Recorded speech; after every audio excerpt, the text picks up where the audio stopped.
Now, for the first time, the Los Angeles coroner has released its autopsy report on Christopher Wallace's murder. Well, it's a very routine autopsy. I don't know why it took so long to release it. In images too sensitive for daytime television, several photographs of the rapper's body had also been captured within the morgue. One police detective claimed intel indicated that one of the suspects in the case may have been present in the morgue as part of the assassination plot. PBS in 2001, 4 years after the death of Biggie Smalls, had published authentic photos of Biggie Smalls on top of an autopsy table, with medical apparatus still visible on his body being from his attempted revival. So now, the photo can't be shown on this platform due to its graphic nature and the guidelines of YouTube. However, the full episode featuring the various different photos is currently uploaded onto YouTube elsewhere, with the timestamp of the different photos appearing at 23 minutes and 17 seconds. So now, you might be wondering why we're looking into this, and it's because the story behind the photo has a much darker background, as some investigators have made claims that a corrupt LAPD cop who is alleged to have been involved in the crime had gone to identify Biggie's body following the hit. Various inquests have been made about the photo on a notorious BIG Reddit page, as the page claims it seems to have been scrubbed from the web due to Google searches not showing the various photos, although they can still be found in the PBS documentary. Biggie's autopsy report had also been leaked over a decade after his death. Both Biggie and Tupac have had photos of their demise captured, with Tupac having 2 photos captured, with one being of him on life support, which was captured by a secret reporter, however it's never surfaced, and another being of his autopsy, which was published in a book by Kathy Scott. In this video, we're going to take a look into the mystery behind the aftermath of the Biggie murder and the reports of corrupt LAPD officers going to the extent of identifying his body. Biggie Smalls was in Los Angeles as he was attending a Vibe magazine after-party following the Soul Train Music Awards, which was taking place in the Peterson Automotive Museum, being on the night of March 8th, with it drifting into the early hours of March 9th. Biggie on March 8th was actually supposed to be catching a flight to London, but it was cancelled through the persuasion of P. Diddy. Biggie was signed to Bad Boy Records, whose head was P. Diddy, and its president was Kirk Burroughs. Kirk Burroughs had revealed in a 2022 interview on the YouTube channel Art of Dialogue that Bad Boy's distributors, Aristar being through Clive Davis, had set up an international press junket for Biggie's upcoming album Life After Death. Biggie had a flight booked from LAX to London on the early morning of March 8th, being for a 2-day trip to promote his album. P. Diddy, on the night before Biggie was supposed to board the flight to London, had called Kirk Burroughs and had told him to cancel Biggie's flight to London and to inform Aristar that he wasn't going to make it. P. Diddy instead had persuaded Biggie to stay in Los Angeles, and they had attended the Vibe magazine after party, which was held on March 8th, going into the early hours of March 9th. P. Diddy had upward of 5 off-duty LAPD officers doing security for him, being during the trip in Los Angeles. P. Diddy also had his usual bodyguard Gene Deal with him, who was assigned to protect P. Diddy, but also watched out for Biggie and can be seen in pictures guarding him at their table at the party. Gene Deal claimed he feels as if P. Diddy cancelled the flight due to business he had done with Chris Lattimore at the Vibe party, which wanted Biggie there for star power. Based on Gene's claims, it insinuates that P. Diddy had been paid to bring Biggie to the Vibe after party, which is why he had cancelled the London trip, so he could cash out on bringing Biggie to the party. P. Diddy's other usual bodyguard, who is Anthony Wolf Jones, had refused to join P. Diddy on the trip, as he had told P. Diddy that he was making a mistake of going out to Los Angeles just 6 months after Tupac was murdered, which was rumoured to have been connected to P. Diddy. Wolf had told P. Diddy that unless he could take 2 tour buses full of enforcers, he wouldn't go on the trip. P. Diddy didn't allow him to do the tour bus plan, and therefore Wolf had stayed in New York. P. Diddy's reasoning for having lowered security was budgeting, with Kirk Burroughs revealing that this was tied into Biggie's trip to London. Kirk Burroughs revealed that the Los Angeles trip's budget ended on the morning of March 8th, as Biggie was originally scheduled to fly to London, so a new budget was opened to accommodate the London trip. P. Diddy then cancelled the London trip, and the budget for the Los Angeles trip had already been closed, being due to the pre-planned press tour which was already budgeted for, but then as it was cancelled by P. Diddy, it had left the budgeting up in the air. As P. Diddy had cancelled the flight and the Los Angeles budget remained closed, P. Diddy never allocated the larger need for security for the night in question, with him claiming they didn't have the budget. P. Diddy, under this situation, had upward of 5 off-duty LAPD officers providing security security, along with 23 other associates who had attended the party with them. At the party, both Biggie's artist Lil C's along with bodyguard Gene Deal had identified a Southside Compton Crip by the name of Keefy D as coming over to Biggie and P. Diddy to greet them. Keefy D was arrested in September of 2023 for the murder of Tupac, being after he had went on several TV and internet platforms, claiming to have been in the car with the killer who had allegedly done it under $1 million bounty by P. Diddy. Keefy D, in a secretly recorded confession carried out by a governmental task force, had revealed that P. Diddy had told him to remain at a distance, saying that the feds were all over him. The FBI files released on Biggie reveal that 2 investigators, with one being from the Department of the Treasury and the other being a detective from a case squad of the NYPD, were the ones who were carrying out the surveillance on Biggie and P. Diddy. The NYPD detective was looking for a man who had shot an undercover cop in New York and was believed to have been employed by P. Diddy, while the other investigator was looking into P. Diddy's ties into arms trafficking. These are snapshots taken from secret FBI surveillance footage, which was taken on a day of Biggie and P. Diddy attending the Soul Train Music Awards, prior to the after party where the shooting had taken place afterwards. The FBI documents contain a redacted list of Inglewood officers who were providing security for P. Diddy and Biggie being on the night of the party. Tupac's former manager Leila Steinberg was also at the party. Leila Steinberg was also the former trainer of LAPD Rampart cop David Mack. Leila Steinberg, in a 2021 documentary Last Man Standing, claimed she had gotten work for David Mack into off-duty security work for rappers after she had taken David Mack to a music video which Tupac was directing, being for Mac Mill and Ray Love. This had taken place in 1994 while Tupac was directing 2 separate videos for the artists at the same shoot. FBI asset Kevin Hackey, who was a former Compton cop who was recruited by the FBI to pose undercover as a bodyguard to collect information on Suge Knight's label Death Row Records, had identified seeing David Mack for the first time providing off-duty security for Death Row Records in 1995. The book Labyrinth, a detective investigates the murders of Tupac Shakur and Notorious B.I.G. by Randall Sullivan reads, quote, Hackey provided numerous places and or dates where he had seen Mack and or Perez with Suge Knight, beginning with the Black Image Award shows at the Beverly Hills Hotel in 1995. Leila Steinberg, in a 2021 documentary Last Man Standing, identified LAPD Rampart cops David Mack and Rafael Perez as being at the Vibe magazine after party. 2 of the 5 Inglewood officers working for P. Diddy in Los Angeles during the time were released in the book Labyrinth by Randall Sullivan as being Officer Reggie Blaylock and Officer Kenneth Story. The officers had not been sanctioned by the police department to carry out the work and were working without permits under private security. The Vibe magazine after party was shut down by the fire department at around 12:30 a.m. on March 9th. Gene Deal, while leaving, had realized that out of the 23 people that had arrived with them, there were only 11 people left. Gene Deal, while waiting with P. Diddy outside the Peterson Automotive Museum, had identified a man by the name of Amir Muhammad dressed in a Fruits of Islam security uniform approaching them. Gene Deal then flashed his gun at who he claimed was Amir Muhammad, who had then turned around and walked off. Gene Deal claimed later on he was shown pictures of this interaction by the authorities, but they had blurred out the face of the person in the uniform. Biggie was already in his Suburban during this time, with P. Diddy then getting in his one, which was the lead car. The cars which had been provided to them were 2 Suburbans which had government chips installed in them. Suburbans from 1995 to 1998 included a mandatory chip inside them,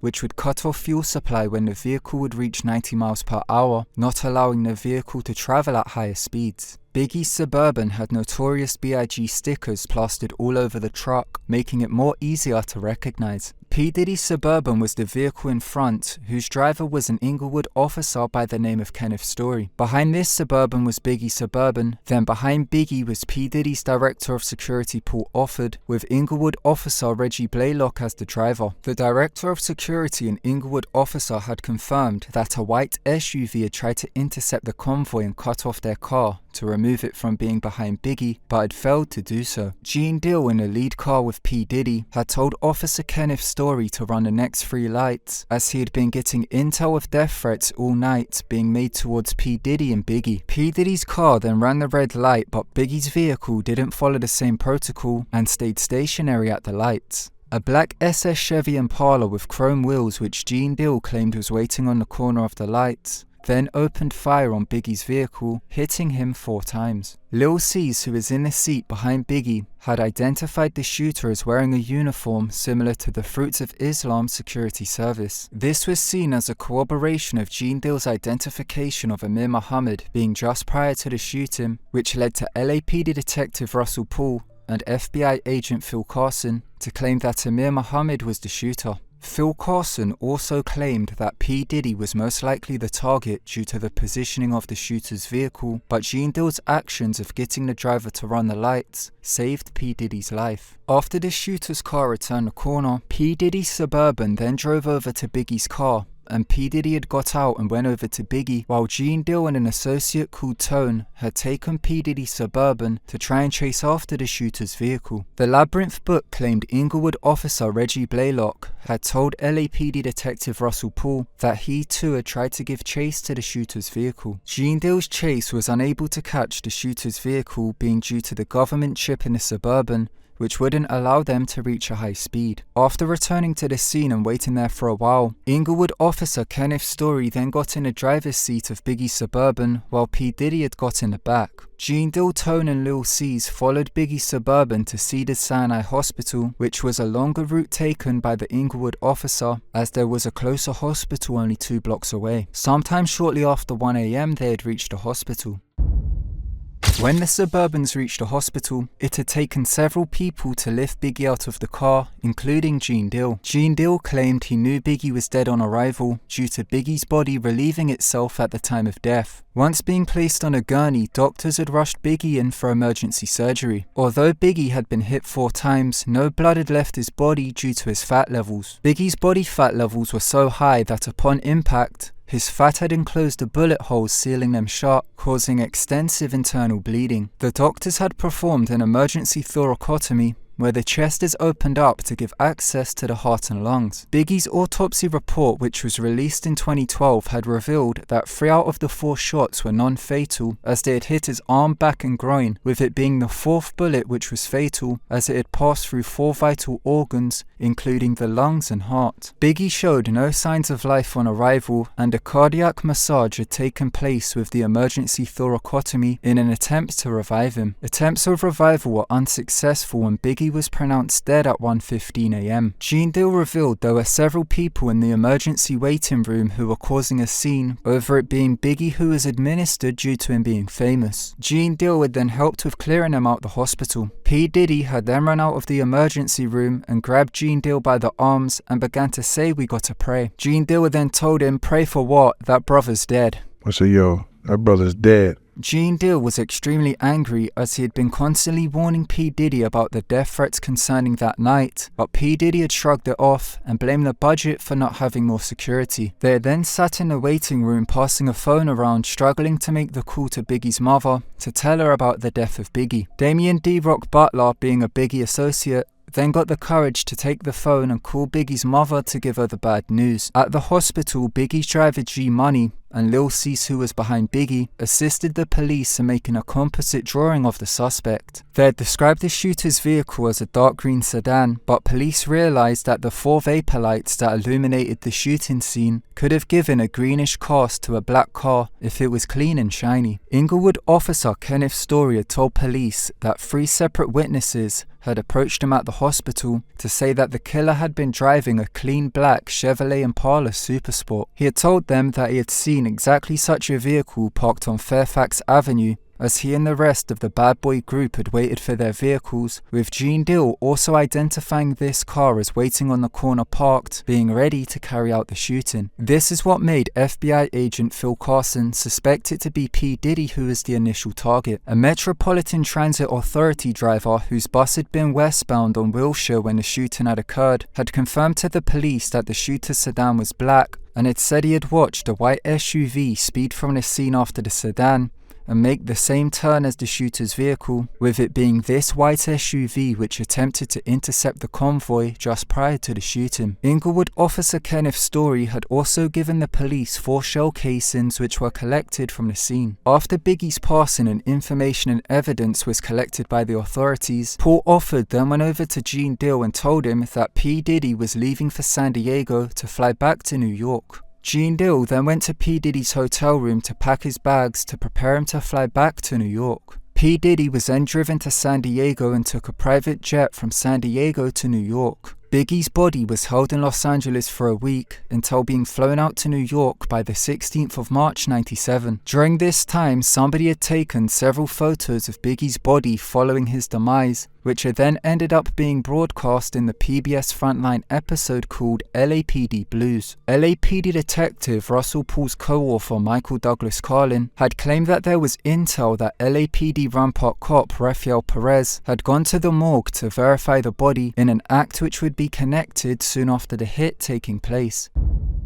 Biggie's funeral took place at the Frankie Campbell Funeral Chapel in Manhattan, being on March 18, 1997, with there being around 350 mourners at the funeral. A large street party was held by fans while his hearse had travelled through New York. On the same day of his funeral, an LAPD Rampart cop was murdered by a fellow cop who was found to have ties into Death Row Records, which then opened up an investigation of the LAPD Rampart division possibly being involved in Biggie's death. LAPD Rampart cop Kevin Gaines was murdered by a fellow cop, being on the same day as Biggie's funeral. A memo which was released, written by an assistant officer to LAPD Chief Earl Pasinger, describes how after Kevin Gaines' murder, when a race motive was attempting to be pushed against the cop who had killed him called Frank Liger, Liger was threatening to go to the media and claiming that the murder of Kevin Gaines was a sanctioned hit by the LAPD in order to cover up corruption. LAPD detective Russell Paul began investigating Officer Kevin Gaines' death and had found out that Kevin Gaines had been having an affair with Suge Knight's wife since 1994. When Kevin Gaines' locker was searched, photos of Suge Knight and Tupac were found taped to the back of the locker. Sharifa Knight, who was managing Snoop Dogg under Nightlife Management for Death Row Records, revealed that Snoop Dogg was paying Rampart cops in cash to provide security. Artist C-Style, who was affiliated with Snoop Dogg during his time at Death Row Records, had claimed in a 2021 documentary Last Man Standing that he had witnessed David Mack and Rafael Perez several times while providing security for Death Row at parties. Joe Cool, who was Snoop Dogg's cousin, had also claimed in a documentary that he had seen Rafael Perez both in uniform and out of uniform, along with David Mack being around Death Row Records, and had seen them interacting with Suge Knight. The LAPD chief Bernard Parks, which was the chief in the 90s, had also claimed or confirmed that David Mack and Rafael Perez had worked security for Death Row Records. Russell Paul began to investigate the Rampart division's ties into Death Row Records and claimed that Rampart cops David Mack, Rafael Perez and Kevin Gaines had allegedly provided off-duty security work for Death Row. Keefe D, who was arrested for the Tupac murder, had claimed during his various interviews that the cops were also allegedly acting as hitmen for hire. David Mack was arrested for a bank robbery which he had committed in November of 1997, where he had stole $722,000. When police searched his home, they had found a black SS Chevy Impala with chrome wheels in his garage, which matched the description of the shooter's vehicle in the Biggie murder. Also found were the same bullet type and weapon type, with the bullets being Gecko 9mm metal-piercing bullets. The bullets are specifically made to penetrate through body armor and strong metals. Co-author of Chaos Merchants Michael Douglas Carlin, who had wrote the book with Biggie Smalls' murder detective Russell Paul, had claimed that an LAPD Rampart cop Perez was on the scene, kicking the shell casings away from the crime scene. The same ammo type, which is usually sold to cops through army surplus sales, had been found under the floorboards of David Mack's home during the police search. Near the vehicle in the garage, which had matched the description of the shooter's vehicle, officers had found what was described as a shrine of Tupac Shakur. David Mack's employment records were then looked into, and it had been found out that he had taken 2 vacation days off from working for the LAPD, with one being on the night of the Biggie murder and another being on the day of the bank robbery. The bank robbery was further investigated, with Russell Paul believing that it had ties to the money trail of the Biggie murder. Mark Hyland was an inmate who had featured in the 2002 documentary Biggie and Tupac. He was known as the bookkeeper by the corrupt LAPD Rampart cops who were part of the Rampart scandal. A bookkeeper is a person who has the job of keeping the financial records of an organization. Hyland claimed to have known David Mack and Rafael Perez, which were two of the cops involved in the Rampart scandal. This was a major police corruption scandal of the late 1990s, which involved cops from the LAPD Rampart division. Hyland had claimed he would frequently meet the cops at the Fritz Belfries Gentlemen's Club in Los Angeles, where situations of him transferring money state to state for the cops were discussed. After the Rampart scandal broke, Hyland was given state immunity in California for his agreement to cooperate with the police. With having partial state immunity, he went on to discuss with documentary filmmaker Nick Broomfield of his alleged involvement in the murder of Biggie. He claimed to have transferred money for the corrupt cops between Phoenix and Los Angeles, which he had claimed was used to set up the murder of Biggie Smalls. This paper trail was further touched on in official legal documents from 2005 in the civil trial against the LAPD accusing them of the murder. The Rampart scandal was blown open by Rafael Perez after he had been caught stealing narcotics out of the evidence locker in 1998, which investigators believe was going to be used to frame the cop who had killed Kevin Gaines. Rafael Perez made a deal to expose the Rampart scandal for a reduced sentence. Perez implicated 70 police officers in corruption in 1999, but never once mentioned Death Row Records or its associates. Perez was convicted to 5 years in prison in 2000, but only served 1 year. A convict called Kenneth Boagni was Rafael Perez's cellmate for a month and a half, with Boagni claiming Perez had told him about his involvement in Death Row Records. Boagni was a jailhouse informant who was responsible for exonerating police officers who had been falsely accused in the past. His claims were listed in official legal documents, from being submitted in the 2005 civil trial being against the LAPD by Biggie's family. Boagni refused to take the stand out of fear for his life, but his claims were entered into the trial, becoming official legal documents as a result. Boagni had also featured in the 2021 documentary Last Man Standing, where he had claimed 5 police officers were allegedly involved in the planning and staging of the Biggie shooting. He claimed these officers had allegedly been Rafael Perez and his partner Nino Durden, along with David Mack, Sammy Martin, and Kevin Gaines. Boagni claimed Perez had told him that a $1 million bounty was placed both on Biggie Smalls and P. Diddy. Boagni claimed Perez had said $250,000 was paid up front and the rest after the hit was successful. Mark Hyland claimed that as working as the bookkeeper for the corrupt cops, he had transferred a portion of the initial bounty acting as a deposit to and from Los Angeles and Phoenix in order to begin with the planning of the murder of both Biggie and P. Diddy. Leila Steinberg identified David Mack and Rafael Perez as being at the Vibe after party, with Russell Paul claiming that they were allegedly using radios and police scanners acting as spotters while orchestrating the hit. Kenneth Boagni had claimed that Perez had told him how David Mack had allegedly hired Amir Muhammad to be the triggerman while using David Mack's car. David Mack and Amir Muhammad had gone to college together, and Amir Muhammad was on the visiting list in prison when David Mack was sentenced for the bank robbery. Kenneth Boagni alleged that Amir Muhammad had already have been a contract killer for the Nation of Islam. Gene Dill identified Amir Muhammad as approaching P. Diddy outside the Peterson Automotive Museum before Gene had flashed his gun at him. P. Diddy was stuck waiting there by Inglewood police officer Kenneth Story, as the officer had held up with getting P. Diddy's Suburban, as Biggie's had already been collected by the driver, who was Biggie's friend and associate Gregory G. Money Young, who was not a cop. Kenneth Boagni claimed Kevin Gaines was supposed to intercept the convoy to make sure P. Diddy was hit, but had failed. As we know, a white SUV was identified as trying to intercept the convoy, but had failed. Inglewood officer Reggie Blaylock had also told Russell Paul that he had attempted to chase the shooter's vehicle. The Labyrinth book reads, quote, "There's no way Blaylock lost the Impala," Paul said. "No experienced police officer could have lost that car that fast under those circumstances. I think he backed off because he knew it was going to be bigger than anything he had imagined. That's why he had left that night without giving a statement," unquote. Reggie Blaylock had received a 24-day suspension following the murder for accepting private security work without proper authorization. The book Chaos Merchants, written by Russell Paul and Michael Douglas Carlin, claimed that there were 5 vehicle barricades set up to be used in the plot, with one being the shooter's car stopped on the corner and another being the failed intercept by the white SUV. The book further claimed that Biggie's body was identified at the morgue by the cops, with the book reading, quote, "Rafael Perez agreed to visit the morgue to see the body and confirm the kill. He used his normal protocol to get through security measures and was able to confirm that Biggie Smalls was indeed dead."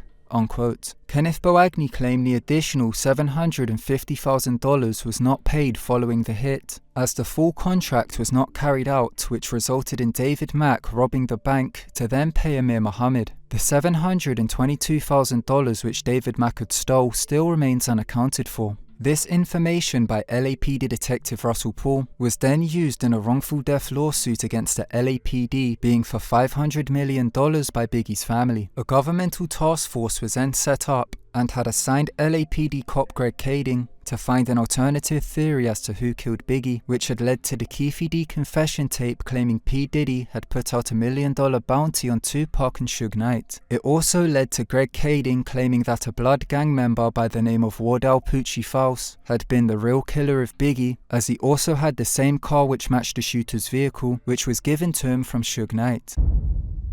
A governmental task force was set up in 2008 to find an alternative theory of the Biggie Smalls murder, which did not include the LAPD due to the $500 million wrongful death lawsuit getting closer and closer to being settled. FBI agent Phil Carson, who was going to testify against the police, confirming that he was disallowed to arrest David Mack based on the evidence against him, as his superiors had told him to back off. Phil Carson had then also have been refused to testify in the wrongful death case, as it would have solidified a settlement of the $500 million judgment against the LAPD. A governmental task force had then assigned LAPD cop Greg Kading to find a different theory for the Biggie Smalls murder. Greg Kading firstly investigated possible ties of the Southside Compton Crips being behind the murder being due to an unpaid debt by P. Diddy for carrying out the hit on Tupac. This then led to Greg Kading's task force to set up Keefe D in a sting operation, which offered him immunity to speak on the murder of Biggie Smalls, which had then led Keefe D to make a confession about the Tupac murder, which he has since been arrested for in September of 2023. Greg Kading then looked into the information that Biggie was murdered by a Compton Mob Piru Blood gang member called Wardell Poochie False, who he believed acted as a hitman for Suge Knight. Greg Kading's task force then put the collected information of the Poochie theory into a falsified confession letter, which had been written from the perspective of Poochie, which was then presented to one of Suge Knight's ex-girlfriends, where the task force had told her that her kids would be taken off of her and she would serve jail time if she didn't cooperate with the letter. The fake letter also came with falsified documents of Poochie, with the fake documents appearing as police records, to go with making the falsified letter look more believable to Suge Knight's ex. Suge Knight's ex-girlfriend, after being presented with the falsified confession letter with the information that she would lose her kids or receive prison time unless she cooperated with the fake documents, went on to tell Greg Kading that she helped coordinate the murder of Biggie. She had told Greg Kading that how during multiple prison visits while Suge Knight was in Mule Creek State Prison in 1997, she claimed to have assisted him with getting information back to the Bloods in order to murder Biggie Smalls in retaliation for Tupac's death. She had told Greg Kading that she had gotten in touch with Wardell Poochie False, who was known for being a killer, with the bounty being $25,000. She claimed she had met with Wardell False at a Denny's in Lakewood, California, where Wardell False was told he would be paid after the hit was carried out. Former Death Row Records head of security Reggie Wright Jr.,